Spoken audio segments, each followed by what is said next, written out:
काय बघ तुम्हाला तरी त्याच्यात काय आनंद आहे. आमचं हीच केल्या विठ्ठला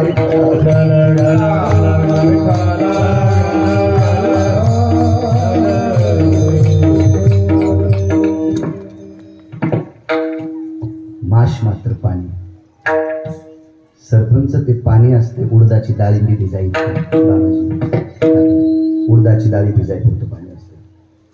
राम काका कमी जास्त झालं तर दारू पेलं इतकं पाप, जास्त अधिक कमी अधिक झालं तर गाईचं मांस खाल्लं इतकं पाप. कर्म इतकं विचित्र आहे. मग असं आचमना इतकंच पाणी घेतलं अण्णा, आचमना इतकंच, आणि ते पिऊन टाकल्याच्या नंतर बाळूचाच आवाज दिसायला तो विठाला विठाला विठाला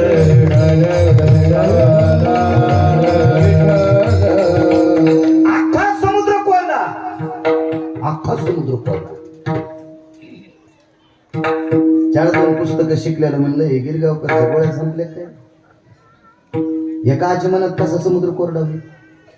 मी काय तिथं काय मी थोडा होतो, मी थोडा केला.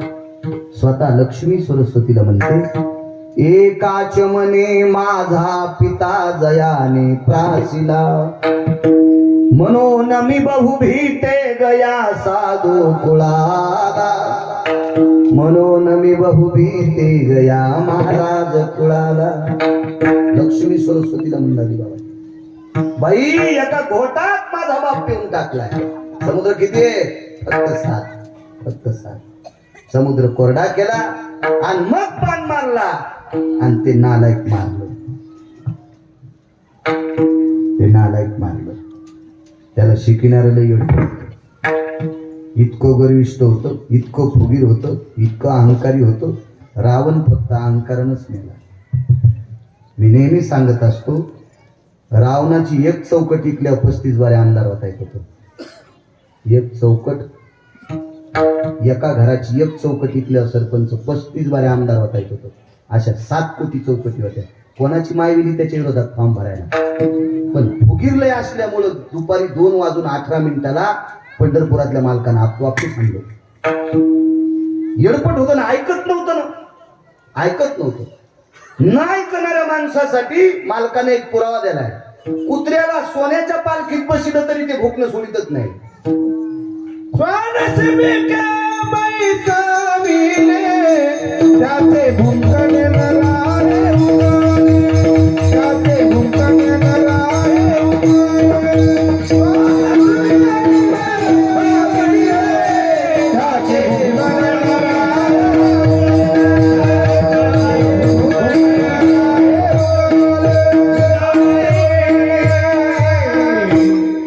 आज नानाही आले असते पण अधिवेशन चालू होतं, आले असते. स्वान शिबिके बैसविले तरी त्याचे भुंकणे न राहे उगले. शिबिका म्हणजे पालखी. मामा सोन्याच्या पालखीत कुत्र बसले तरी बाहेर कुत्र काढून भुकत असते. स्वभाव जात नाही. कारण तसा आडमुठ गर्विष्ठ होता. त्याला मारलं. त्याला मारल्याच्या नंतर प्रभू रामचंद्राने विचार केला महाराजाला काय द्यावं. ते काय पाकिट घेणार महाराज नव्हतो. ज्यानं समुद्र कोरडा केला का ते काका पाकिट घेत नव्हते. नारळ नाही, पाकिट नाही, हार नाही, बुक्का नाही, अष्टगंध नाही, काहीच नाही. इतकाले हार ते महाराज होते बिलकुल. मग काय करावं. उपकार तर फेडायचा आहे. जेवायला बोलिलं. नवल सांगतोय उदाहरण क्रमांक 2. जेवायला बोलिलं. जेवायला मी बोट केल्याप्रमाणे म्हणा मग. हो, जेवायला बोलिलं. जेवायला बोलल्याच्या नंतर आता जेवायला काय केलं असं विचार करा ना. देवाच्या घरची पद्धत आहे. दिल्यावर इल्या एकची पप्पा काय हात होता जेवायचा. भेंडराच्या सोल्याची आमटी नव्हती, तुरीच्या शेंगाचं खळबट नव्हतं, असं काही नव्हतं. काय पदार्थ होता ते. आमच्या घरी एके दिवशी मी असंच कीर्तनावर गेलो. गडबड दिसली तिथं श्राद्धाचं कीर्तन. ते म्हणलं चला आता जरा ते चला. मला काही तसं काय असे नियम की मागाव काय नियम नाही करीत मी. सात्विक नियम माळकरी असेल काय असेल तर त्याच्या घरचं खायला आपल्याला काय करेल असं करून काय. ते जरी माळकरी नसेल तर बायका महाराष्ट्रातल्या माळकरी आहेत ना आपल्या. सात्विक बायका आहेत आपल्या. हो, घरी गेलो तर पोरायच्या माईल म्हणलं लवकर जेवायला कर बरं. ते म्हणली पोळ्या सकाळच्या म्हणलं कालच्या वाढ. असं चलत राहते. फुरसनाच्या लई नादी लागायचं नाही. तुम्हाला सांगू का, फुरसनाच्या जर लई नादी लागलं ना तर दांड फुटत असतो. आणि दांड फुटल्या ऊस पोळ्या एरंडच बोले. 5ची मोटर चालू आणि दांडात फुरसना अडकल्या. दुसरी कुणं दांड फुटला ना, पाणी वड्यात गेलं ना, एरंड भिजले, ऊस पोळा फट. हो लई नादी नाही लागत.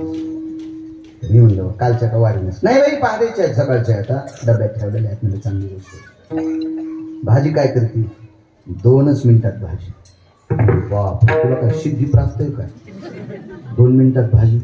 मी इतकी कीर्तन करायला होतं, अजून मला काही मिळ लागणं. तुला कसं काय इतकी सिद्धी प्राप्त? अहो थांबा हो, मी 2 मिनिटात भाजी करते. 2 मिनिटात भाजी केली. हरभऱ्याची वाळलेली भाजी अशी चुरगाळली टाकली, चुरगाळली वाळलेली आणि त्याच्यावर हात वळाना,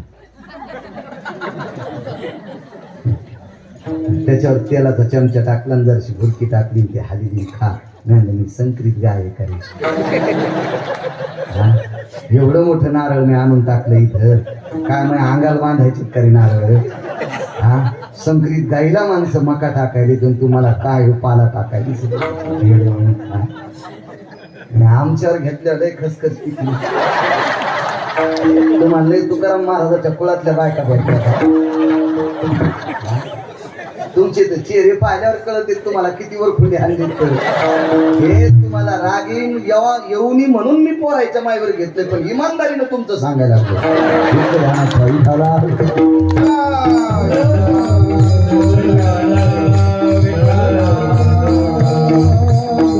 इतकी इडी असल्या तुम्ही कालच्या कुंभमेळ्यातच अंगावर काव लावून गेलो असतो. जय बम बम बोले.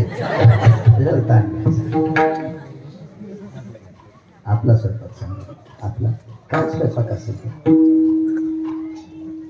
अगदी घोळाण्याची भाजी आपण नशिबवान आहेत मराठवाड्यातली म्हणूनच आपल्याला भेटती. मुंबईवाल्याला भेटते का ती भाजी? हा, त्या भाजीत काय सत्व आहे हे चांगल्या डॉक्टरला सांगता येईल. आपण नशिबवान. जुनं खायचं शिका, जुनं खायचं शिका, आजारी कमी पडतात. 20 दिवस शिजलेले आलू फ्रीजमध्ये ठेवलेले बाबाजी. हो, आणि ते आज तळल्याला वडा पुन्हा 15 दिवसापासून तेच तळायला. आणि त्याच्या मधात असा पाव कापायचा, मधात खाचा खा. काय चविष्ट पाव, वा वा वा. 15व्या दिवशी तळलाय. हो, मधला आलू काळपट पाळला तरी म्हणला काय चव आहे. हो, किती बऱ्या घाम पडायचा त्याला, त्याचीच तर चव येते.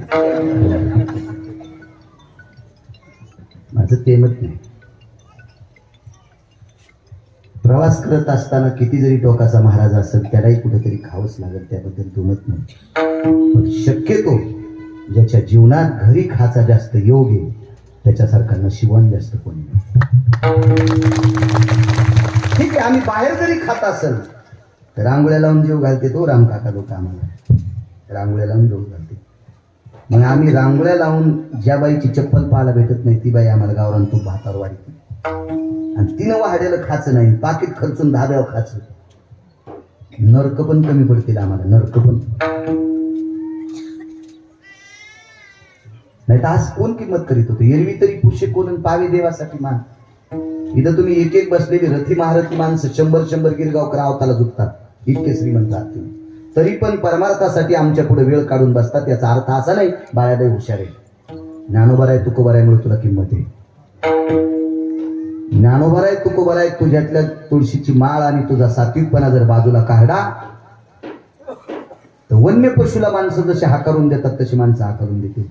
पण नीट वागणं गरजेचं, अत्यंत काळाची गरज आहे. गेला काळ रामकाका तुमच्या माणसांचा. आता या इंटरनेट काळामध्ये ही तरुण पिढी आहे का, यांच्या पुढे डोक्याचा केस किती बारीक असतो, तो केस उभा 14 भाग करायचे, उभे 14. गाडेकर मामा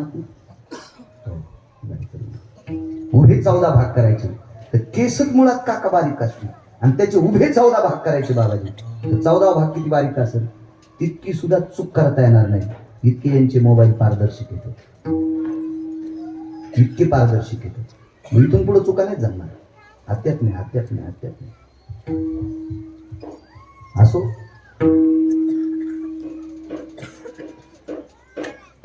जेवायला बोलिलं महाराजांना, इथपर्यंत चालतं. जेवायला गेले, पण जेवायला बोलीच्या नंतर जेवढी सोबत होती सगळ्यांना पाणी वाढलं, फक्त एकट्यात महाराजाला पाणी नाही वाढलं. कौशल्याई साहेब म्हणले, रामचंद्र जी आई साहेब जी. राम जी म्हणत होते हो. जगाचा बाप होता तरी आईला जी म्हणत होता, जी म्हणत होता. कारण तितकं मोठं नातं जगात कुठलंच नाही. तुम्हाला एक सांगू का, मुलगा ब्रह्मवेत्ता जरी झाला तरी बापाचं पाया पडून घेता येते. मुलगा येती जरी झाला तरी बापाचं पाया पडून घेता येते. पण मुलगा ब्रह्मवेत्ता जरी झाला तर आईचं पाया पडून घेता येत नाही. हे द्वापार युगातल्या अष्टवक्राकडून शिका. अष्टवक्राचं चरित्र वाचा, तुमच्या लक्षात येईल काय आदरी आई आणि बाप काय असते. एवढी मोठी शिका. राम जी जी महाराजांना पाणी नाही दिलंस रे. आई, ह्या महाराजानं एका आचमन शब्द नाही कळायचा, एका घोटात एक समुद्र पेला. नवल सांगायला, एका घोटात एक समुद्र पेला. आणि समुद्र आहेत फक्त 7, आणि 7 घोटात काही म्हाताऱ्याची ताण जात नाही. आणि मग आपला अपमान होईल त्याच्यापेक्षा हात जोडू जीव घालतो, पाणी पुढच्या अवतारात पाचतो. आता जीव घालतो आणि पाणी पुढच्या अवतारात पाचतो. विचारलं, राम आरो तू रोज, आरो तू रोज, हे राम जी पाणी माफ करा. अरे मग जेवायला कशाला बोलले? ऐका ना गुरुदेव, ऐका ना. एवढा तुम्ही आमच्यावर उपकार केलाय, मला असं वाटतं तुम्ही आमच्या घरी 2 घास उष्टावे, आमच्या घरी 2 घास जेवावे. अरे पाणी लागेल ना त्याला, एवढी पदार्थ केली आणि पाणी देत नाही. साऱ्या घुगऱ्या केल्या असल्या तरी जमलं असतं, पण पाणी देणं. ऐका मालक, या अवतारात पोटभर जीव घालतो, पुढच्या अवतारात पाणी पाचतो. लक्षात ठेव बरं का रामचंद्र. तू शब्द मला वापरायलास. मला म्हणजे या शब्दाचा अर्थ महाराजाचं नाव होतं मुनिश्री अगस्त्य. एका खोटात समुद्र पेला, एका खोटात जीव घातलं, काम संपलं. 7वा अवतार संपला, द्वापार युग सुरू झालं. द्वापार युगामध्ये नंदराजाच्या घरी भगवान कृष्ण परमात्मा असताना दरवर्षी इंद्राची पूजा करीत होते. भगवंतानं सांगितलं मागच्या अवतारचं कर्ज उतरायचं होतं, नवलाचं काम किती मोठं आहे. आणि त्या वर्षी सगळ्या गवळ्यांना सांगितलं, इंद्र पाऊस पाडितो, तू सगळ्याला पाडितो काय, त्याची काही जहागिरी नाही, काय नाही. पंढरपुरातला मालक सांगतोय, काशीतला मालक सांगतोय म्हणून ते पाऊस पाडतोय. ते काय आपल्या एकट्यासाठी पाडत नाही, पण त्यानं पाडलेल्या पावसावर गवत निघतंय, पण गवत पर्वतावर निघतंय. म्हणून गोवर्धनाची पूजा करा. त्याची काय पूजा करायची? लहानसं लेकरू होतं कृष्ण दिसायला, कारण नाविन्य पूर्ण होतं. काय त्याच्याकडे बघितल्याबरोबर गवळणी त्या तोंडा भुलदिया सगळी माणसं त्याच्याकडे बघून भुलून जायची. असं तो जगाचा बाप होता. पाहलिया वेधलावी, पाहिल्याबरोबर वेध लागत होते, इतका मोठा तो जगाचा बाप होता. आणि मग सांगितलं, आळे चिमुकले लेकरू सांगते, चला इंद्राची पूजा बंद करा आणि गोवर्धन पर्वताची पूजा करा. गोवर्धन पर्वताची पूजा केल्याच्या नंतर इंद्राचे सेवक आले. पाहतं सांगितलं, मालक तुमचा अपमान केला गवळ्यांनी, गोकुळातल्या गवळ्यांनी तुमचा अपमान केला. तुमची पूजा न करता डोंगराची पूजा करायला, पर्वताची पूजा करायला. इंद्र आता इंद्रच होता. इंद्राच्या गाडीला 222 दिवे होते बाबाजी. आपल्या मंत्र्याला 1 दिवा असतो, तर तुमचं एकच असतो का मंत्र्याच्या गाडीला? आता ती पण बंद केला, आगाऊच काम. इंद्राच्या ऐरावत नावाच्या हत्तीला 222 दिवे, म्हणजे 222 मंत्रीपद याच्याकडे होते. एवढा मोठा माणूस काय असेल त्याचा खूप विचार करा. राग आला, हे सावळ्या, हे सावळ्या, हे खजिन्या, बस शांती, बस बस. प्रमाथी नावाचा वरून पाचारला, प्रमाथी नावाचा वरून पाचारला. प्रत्येक वरुणाला काम वेगवेगळं आहे. आपल्याकडे टीव्हीवर बातम्या सांगल्या जातात. आता काय कुठे केरळला आले म्हणतो ते नाही, सुरुवातीचा पाऊस मान्सून आता केरळला दाखल झालेला आहे. कालांतराने तो महाराष्ट्राच्या बॉर्डरवर येणार आहे. जसा वरून याचा चुलताच होता, याला निरोप करूनच यायला. असं हवामान खात्याचे अंदाज असतील, गोड असतील, मस्त छान. ते लोक तज्ञ असतील, त्यांच्याकडे मशीन वगैरे मोठमोठाले असतात, कोट्यावधी रुपयाच्या मशीन असतात. ते सगळं सांगते, वातावरण घेते सगळं. आता त्यावेळेला या हवामान खात्यातले लोक नव्हते, मग आपल्या लोकांचा विश्वास ग्रामठावर होता. मग ग्रंथ लिहिणारी माणसं लय मोठे विद्वान होते, पाऊस ते सांगत होते. पर्जन्य पडेल अर्ध घटिका, आईसे जाणती पिपिलिका, अंडे काढून देखाने का ठिकाणी नेतसे. पावसाचं लक्षण. पिपिलिका म्हणजे मुंगी. मुंग्या जर बिळाच्या बाहेर निघल्या अर्ध घटिकेत पाऊस येणार आहे. ऐसे जानती पिपिलिका अंडे काढून देखा आणि का ठिकाणी नेतसे. पांढरे पांढरे काका अंडे असते आणि हे अंड्याचं बचाव कार्य करत असताना ती मुंगी सरपंच बाहेर चालली की असं समजायचं 1.5 दिवसात 2 दिवसात 2.5 दिवसात संध्याकाळपर्यंत पावसाची लक्षणे आहेत. काय पुराणातले लोक गाडे अभ्यासक असतील. काय डोकं असेल हो त्यांचं पुराणाचं. काय डोकं असेल. बापू याच्या पुढची ओळी होती पण ती ओळी माणसाच्या मनोगतासाठी ओळी होती. काय लिहिण्याची ताकद. मानवाची मूत्राधारे वाहती पिपिलिका निर्धारे परी मनोगता व्यवहार न कळे तिये शिवो. याच्यातले 2 तुकडे सोडून दिले. मनुष्याने लघुशंका केल्याच्या नंतर हजारो मुंग्या वाहून जात्या पण ती निसर्गाचा भाव सांगते, निसर्गाची व्याप्ती सांगते काका. पण माणसाचं मन कळत नाही. तिला सांगायचं माणूस हलकट आहे काय काय गुणांनी. फार सुंदर शोय आल्या त्याच्यात. पण ग्रंथ वाची जाण चांगले चांगले वाचीचा ग्रंथ लक्षात येईल तुमच्या. असो अकाले वर्षतम मेघम प्रमाथी नावाच्या वरुणानं पाऊस पाडला. हत्तीच्या सोनेसारखा पाऊस. शिळा वर्षल्या धारी थार थार थार थार पाऊस सुरू झाला. सगळ्या गवळ्यांनी सांगितलं कृष्णा वाचत नाही काळजी करू नका लावा काठ्या. येणे गिरी गोवर्धन उचलेला. गोवर्धन उचलला. रक्षिले गोकुळ नखी धरिला गिरी. निर्भय लोकपाळ अवतरले हारी. जय देवा कृष्ण नाथा राई रुक्मिणी कांता. आरती ओवाळीन तुम्हा देवकी सुता. रक्षिले गोकुळ नखी धरिला गिरी. पाऊस किती दिवस पडला माहिती आहे. 7 दिवस 7 रात्र. 8व्या दिवशी म्हाताऱ्याने सांगितलं. हे म्हातारं बोलून घेतलं होतं पाणी प्यायला. 14 समुद्र इतकं पाणी वाहत होतं. आळ केलं सापाचं पाणी एका जागेवर घेतलं. 14 समुद्र इतकं पाणी. 7व्या अवतारात जेव घातलं सांगितलं बाबाजी या पाणी प्यायचंय. आणि मग अगस्तीनं तोंड लावलं. 7 दिवस 7 रात्र पाणी पिलं आणि 8व्या दिवशी चुटकी वाजली. इंद्रा वटवट करू नको रे. वर्षभर पाऊस पाडला तरी हे लोकांना भिजू देत नाही आणि मी थेंब बाहेर जाऊ देत नाही. तेव्हा इंद्र कामधेनू नावाची गाय घेऊन आला. तिचं दूध काढलं. भगवंताला अभिषेक केला.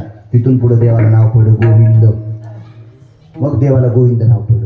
एकदा ब्रह्मदेवाच्या बाबतीत पण असं झालं. त्यांनी अभिषेक केला म्हणून गोविंद नाव पडलं. दृष्टांत संपला. 7व्या अवतारात पाणी पाजण्याची सुद्धा क्षमता नाही. पाणी पाजण्याचा सुद्धा अधिकार नाही. आणि 8व्या अवतारात 14 समुद्रा इतकं पाणी पाजलंय.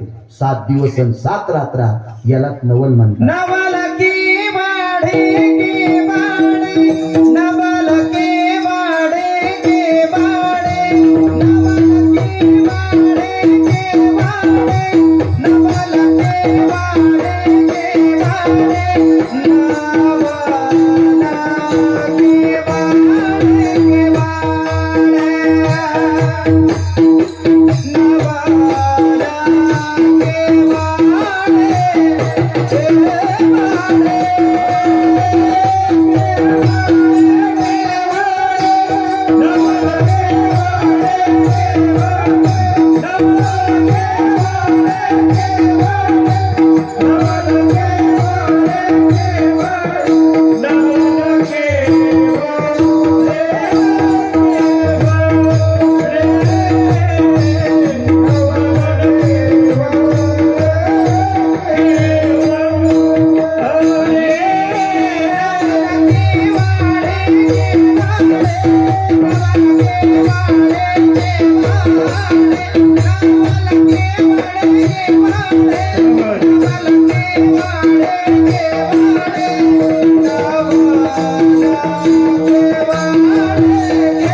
काका 10-5 मिनिटं उशिरा सुरू झालं म्हणून एक नवल सांगतो.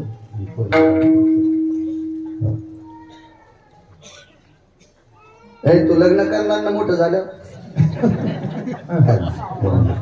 खरं बोलायचं. कॅमेरे लावा त्याच्यात. हा म्हणला. बरं आंधळी बायको करशील का? तिच्या बापानं जर 150 एकर जमीन दिली तर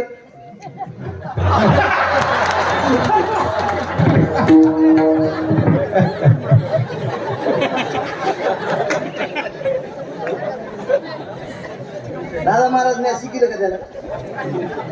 तुम्ही साक्षीला आहेत का नाही? ते म्हणला मी आंधळी करणार नाही. आणि बापान 150 एकर जमीन दिली तर सरपंच ते हो म्हणलं.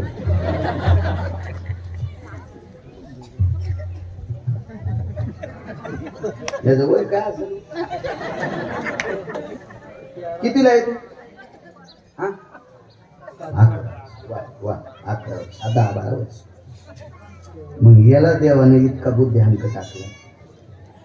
नवलच म्हणावं लागून. नाही हे नवलाचा बाप हे नुसत नवल नाही. हे प्रमाणाचा बादशाह थोर नवला आवाज आला. मला सांगायचंय काका, ज्यानं सृष्टी निर्माण केली त्याच्या सृष्टीतले जर इतके विद्वान असतील आणि इतक्या चिकित्सक बुद्धीने विचार करत असतील तर त्याची बुद्धी किती असेल हो? त्याने एकदा विचार नाही केला. सरपंच त्याला 16,107 स्त्रिया महिला होत्या, मानवी स्त्रिया. पण त्याने एक लग्न बाबाजी आज सोन्नीशी केलं. तिला 1-1, 1.5 नख होते तात्या. तिच्या अंगावर इती केस होते. ती जामवंताची कन्या होती. नवल सांगते राजे हो, 7व्या अवतारात एकदा तिने जगाच्या बापाला पाहिलं आणि तिला वाटत होतं यानं आपल्याशी लग्न करावं, पण मी ती नसती मदत करत. आई बाबानं सांगितलं, बाई तू ज्याला पाहिलंस तो मानव आहे, आपण पशु आहे. तो आपल्याशी कसं लग्न करील? कसं करील? इतकुशा लेकराला जर हा भाव कळायला तर ती येडा होता का? तो कसं लग्न करील? कसं करील लग्न? तो करणार नाही. तिनं सांगितलं, मला एक पुरावा आहे, वरिले सावळे मला जरी त्याला जरी नाही वरलं तर मी त्याला मनानं वरलंय. बाई तो आम्हाला बघ ना. माय नाही बघणार ग बाबा, नाही बघणार तुमच्याकडे. मी एकदा त्याला पाहलंय. आता त्याच्यानंतर जर तो दिसला तरच त्याला पाहायचं, अन्यथा मरून जायचं, पण कोणाला नाही पाहायचं. आणि शेवटी ती मेली हो, पेटवली, नदीत टाकून दिली. कालांतरानं जामवंताची कन्या म्हणून जन्माला आली. आणि मागच्या पुण्याचं फळ होतं. तिचं पुण्य इतकं बळ होतं. ब्रह्मांडाचा धनी तो संती केला ऋणी. जगाच्या मालकावर तिचं कर्ज होतं आणि या कर्जाच्या बदल्यात त्याला पाणी ग्रहण करावं लागलं. तदेव लग्नं सुदिनं तदेव ताराबलम चंद्रबलम तदेव विद्याबलम दैवबलम तदेव लाभस्ते श्याम जयस्ते श्याम कुधस्ते श्याम पराजय. हा लग्न करावं लागलं, करावं लागलं. मग मला सांगा, लक्ष्मी सारखी पत्नी होती, लक्ष्मी सारखी लक्ष्मी. तुम्हाला आणि मला किती श्रीमंत करायचंय, हिजीच्या हातात येतील लक्ष्मी म्हणतात. याच्या पलीकडे सांग का माझ्या माईंनो, तुम्हाला पप्याच्या बापानं किती दागिने घेऊ द्या, पण त्याला काम पडलं की ते बँकेत टाकीतच आहे का नाही. मी टाकावं लागते, विलास नाही. सोनाराची तरी ठेवावं लागते, त्या एखाद्या व्यापाऱ्याकडे तरी टाकावं लागते, टाकावं लागते. मग हे अंगावर ठेवायचे का बँकेत ठेवायचे, हे जिच्या हातात येतील लक्ष्मी म्हणतात. आणि ही लक्ष्मी त्याची पत्नी होती बरे. जास्त बायकाची नाव सांगत नाही बाबाजी. अजून एक पत्नी होती सत्यभामा. ती सत्यभामा नावाची पत्नी इतकी श्रीमंत होती, इतकी श्रीमंत होती, तिनं बापाच्या इथून एक मणी आणला होता. तो मणी 21 क्विंटल 78 किलो 44 तोळे सोनं रोजचं देत होता. पावणे 22 क्विंटल सोनं देत होता रोजचं. किती श्रीमंत बायको होती. अहो साध्या शेवया माहेरातून आणल्या तर नवऱ्याचा पिना पाडित गुढी पारा मारुती दर्शनाला. आमच्या घरी असं जर सगळा झाला, त्याकडून लेकरं गिकरं ते पाहुण्याचे आल्यामुळे मग ते आंघोळी त्याच्यात टाइम गेला. म्हणजे आपल्याला सकाळचं कीर्तन नाही, काही नाश्ता करत नाही, चला कडे आंघोळ करून पटकन दर्शनाला गेलं की आपल्याला कोणी बी नाश्ता मी म्हणतो. आणि मला जेवायचं असलं मी अलीकडे गल्लीत जात असतो, कारण त्या गल्लीत गाईन म्हशी जास्त आहे. मग अलीकडच्या गल्लीत गेलो. महाराज आज कस काही कोण नाही, गडबडीत निघायचं. आणि मला माहित होतं कोणाच्या चुलीतून कसा वास आलाय काय आला, मग तिथून मी जरा दमानं पावलं टाकलं. त्याने मला पाहिलं, महाराज या नाश्त्याला. बरं बघू, हे नाही नाही राहू द्या, नाही या ना. बरं नाही, दर्शन घेतो.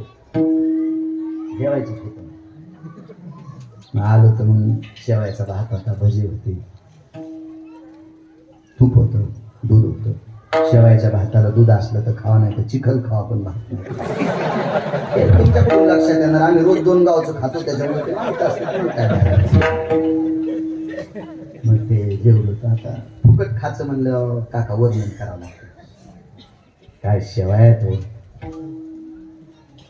काय किती बारीक शेवाय, किती नाजूक येतात, जिभेवर टाकल्याबरोबर आत जातात. आणि कोणत्या शेवाय चावायची गरज नसते, हातच जातात. हा, त्याला का कुटायची गरज आहे का कापायची गरज आहे, त्यातल्या की मध्येच जात असतात कुठून. शेवायचं असतात. नाही ताई, कायच कापू तुमच्या शेवाया आता बाई. महाराज शेवाया माझ्या माईन दिल्या. हो, माझ्या माईन शेवाया दिल्यात. यायच्या माईला येतात का. अरे म्हणलं अवघड काम झालं. पण तिला माहीतच नव्हतं बाळा किती रकी दिली. तिला काय माहिती, नाश्ता गिस्ता केला, तोंडावून हात फिरला, हात फिरला. म्हणलं जीजी एक बोलू का. त्या माईनं फक्त बोटुळेच दिले, म्हणजे शेवया बोटुळे लांबती येतच नाही, बोटुळेच दिले. तर इतकी छाती फुगून सांगायली, याच्या माईनं तुला हेव द्यालाय मरेपर्यंत सांभाळण्यासाठी. याला जर याच्या माईला चोंबळेल,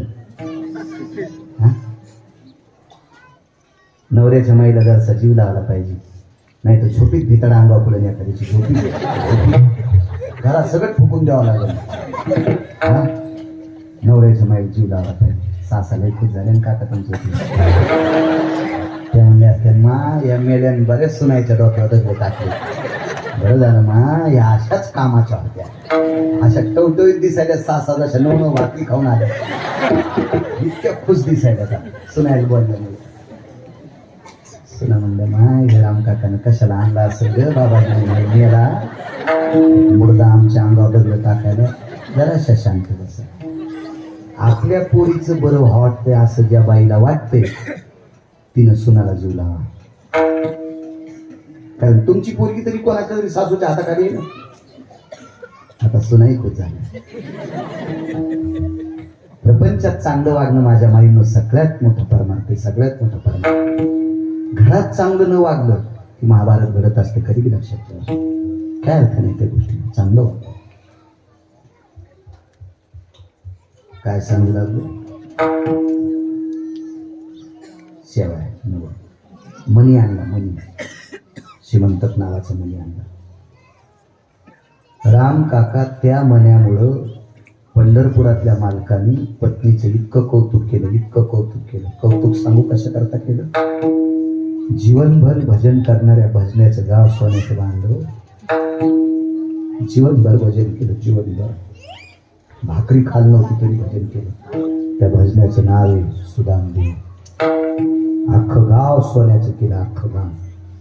सत्यभामेला सांगितलं, सत्यभामा काय उदार तुझे बाबा होते, त्यांनी श्रीमंतक म्हणी तुला अंदन दिलाय. याच्याकरता या भारत माते भजन करणाऱ्या एका भजनाचं गाव सोन्याचं केलं. त्याच्या पलीकडे सांगू, कौरवांनी पांडवांची फजिती केली. हे पांडव श्रीमंत करण्यासाठी 2.5 ते 3.25 वर्ष मनी सुभद्रेच्या घरी गेला आणि पांडव श्रीमंत केली. बहिणीचे घर सुद्धा मोठं केलं.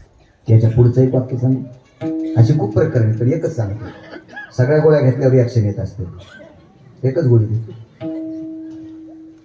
पंढरपुरातल्या मालकानं हा मणी घेऊन काशीला पाठवलं. आज अक्रूर घाट म्हणून प्रसिद्ध आहे. अक्रूर घाटावर अक्रूरेश्वर लिंगाची स्थापना केली. पुष्करणी तीर्थाचा जीर्णोद्धार मणिकर्णिका तीर्थ नाव. शिवशर्मा नावाच्या राजाने वर्णन केलं. 45 वर्ष अन्न सत्र काशी. हे देवाला कोणामुळे घड माहिती? एक उदार अंतकरणाची पत्नी होती. उदार अंतकरणाची पत्नी.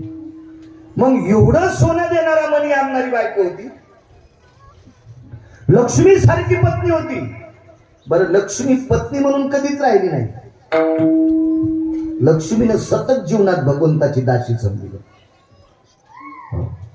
ज्या दिवशी अभिमान सोडला का, त्या दिवसपासून लक्ष्मी पायाची अभिमान सांडवली पांडव. पाय धुवावयाच्या दैवा पात्र झाली. मनातला सगळा अभिमान फेकून दिला आणि कायमस्वरूपी भगवंताच्या पायाचं दास्य तो स्वीकारलं. अशी बायको असताना एका आसवल्लीशी लग्न करावं, यालाच नवल म्हणतात. नवल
नवलाची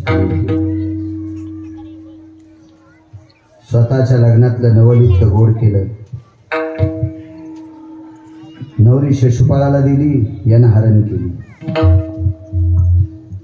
लग्नाकरता समुद्राला बोलवलं. 7 समुद्र लक्ष्मीचं ऐकून बोलवलं. बसायला टाकायला जागा नाही, करावं काय? अंगावरचा रोम काढ आणि त्याच्यात समुद्र बसले. नवल केवढे केवढे. बहिणीच्या लग्नातलं नवल 2 मिनिटात पूर्ण राहत. 10 मिनिटात एक चरित्र सांगायचं. रामकृष्ण आहे. सुभद्रेचं लग्न दुर्योधनाशी सोयरीक झाली. नवल किती गोड होतं बघा. दुर्योधनासोबत सोयरीक झाल्यावर पत्रिका लिहून बलराम दादाने आणली. दादाची पत्रिका वाचल्याबरोबर पत्रिका अशी चुरगाळली रामकाकांनी समुद्रात टाकून दिली आणि डोळे झाकून रडत होता. डोळे झाकून यमुनेच्या तीरावर रडत होता. यमुनेने विचारलं, जगदानंद कंद जगतपते रुदंती को भवा, आपण कशा करता रडता? यमुने, दादानं फार मोठी चूक केली. माझी बहीण दुर्योधनाला गेली. मग काय झालं? दुर्योधनाचे वडील राजे, मग राजाच्या पोरीला पोरगी दिली ना, काय नवले? भगवान सांगतात, यमुने, जो आता ज्या नवरदेवाचा बाप राजा आहे, त्या राजाने मागच्या 14व्या जन्मात पाप केलं, याच्याकरता तो अंध जन्माला आलाय आणि या जन्मात त्याचे 100ला 100 पोरं मरणार आहेत. त्याच्यापैकी दुर्योधन पर मरणार. माझ्या बहिणीला भुक्का लागणार आहे, तिच्या कपाळावर कुंकू पुसले जाणार आहे. दादानं काम चूक केलं. मग मोडानं सोयरी दुःख दोन आहेत. एक दुःख आहे, सोयरीक जर मोडली तर दुर्योधन काही साधा नव्हता, त्याच्या मागचे लोक काही साधे नव्हते. अडचण ती एक होती. आणि सोयरीक जर मोडली तर वचन खोटं होऊ लागलं. पाळीन मी आज्ञा तुझी बारे, आता तू वडील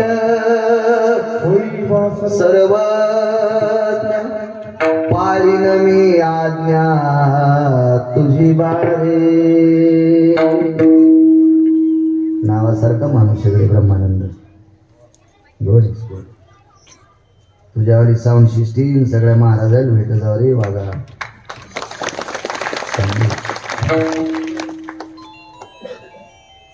अवतार घेताना ठरलं होतं, बालाजी लक्ष्मणा तू मोठा होय, तू सांगशील ते मी ऐकल. सोयरीक तात्या कशी मोडता येईल, अन्न कशी मोडता येईल. कसं राजकारण केलं माहितीये? नवल सांगू, दुर्योधनाला बहीण द्यायची नाही, सोयरीक मोडायची नाही. सरपंच, सोयरीक मोडायची नाही, दुर्योधनाला बहीण द्यायची नाही, आणि त्याच्याच चुलत भावाला बहीण द्यायची, सोयरीक करायची नाही. किती आगाऊपणा आहे आता. पाहुणे राहुणे न्यायचे नाही, कुखाचे पटे वळायचे नाही, रुमाल द्यायचे नाही, काहीच नाही, काहीच नाही, काहीच नाही. सोयरीक मोडायची नाही आणि नवरदेवाला द्यायची नाही. अर्जुना सगळं सोयरीक करायची नाही आणि सोयरी पोरगी त्याला द्यायची. पोरगी पाहायला पण बोलवायचं नाही. आणि बहीण देताना ढवळ्या कपड्यात द्यायची नाही. आगाव पण भगव्या कपड्यात द्यायची. भगव्याला पोरगी देत असते का काका? भगव्या कपड्यावर कोण असते? संन्यासी. आणि केलं नाही का यानं? त्वा संन्यासी होऊन जनी चोरोनी नेली माझी भगिनी. आनंदीतले मालक सांगते, वाचता कधी कधी ज्ञानेश्वरी. तुम्ही पण वाचता माझ्या माहिती. 5-25 बायकांचा ग्रुप करायचा. प्रत्येक एकादशीला ज्ञानेश्वरीचा एक अध्याय वाचायचा एका घरी जाऊन, आणि त्या बाईची तो फराळ करून घरी यायचं.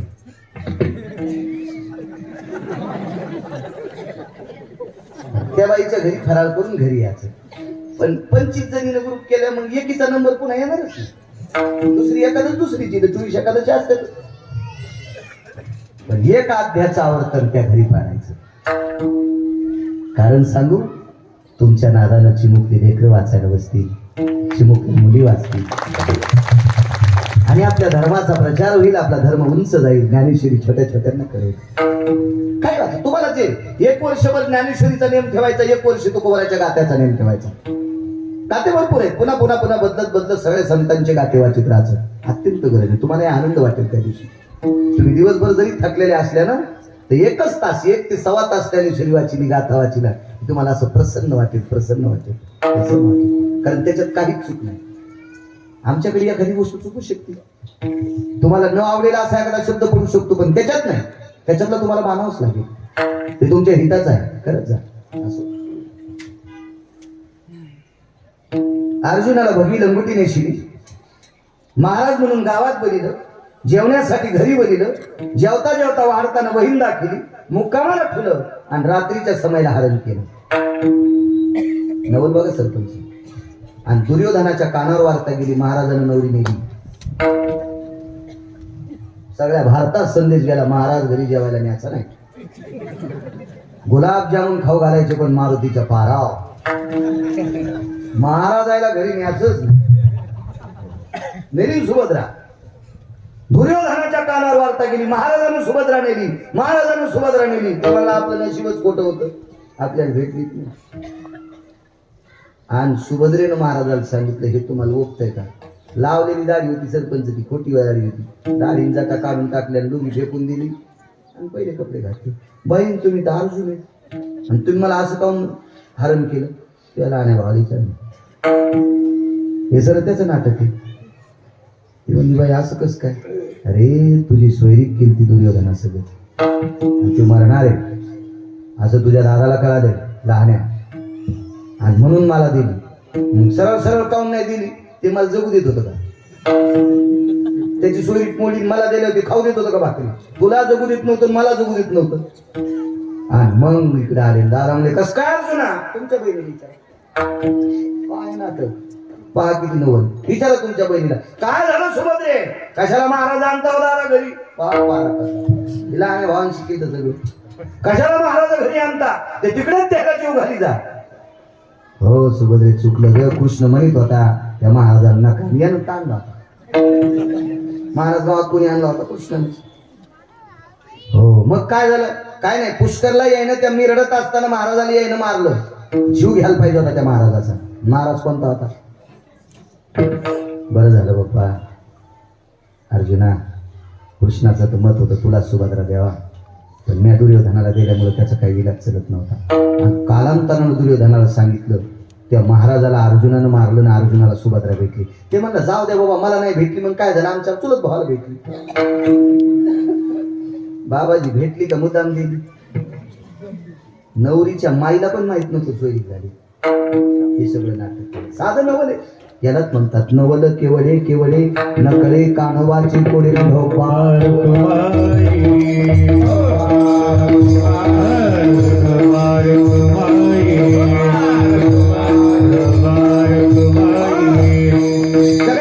जगतपती द्वारकाधीश श्रीकृष्ण परमात्मा मथुरेत जन्माला आले. नंदाच्या घराला मजली गोकुळा तिथे घेऊन जा.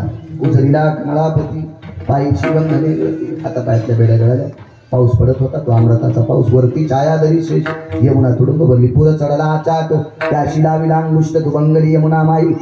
गाईचा दरवाजा उघडा होता, त्या गाईच्या दरवाजातून वसुदेव आतमध्ये गेले.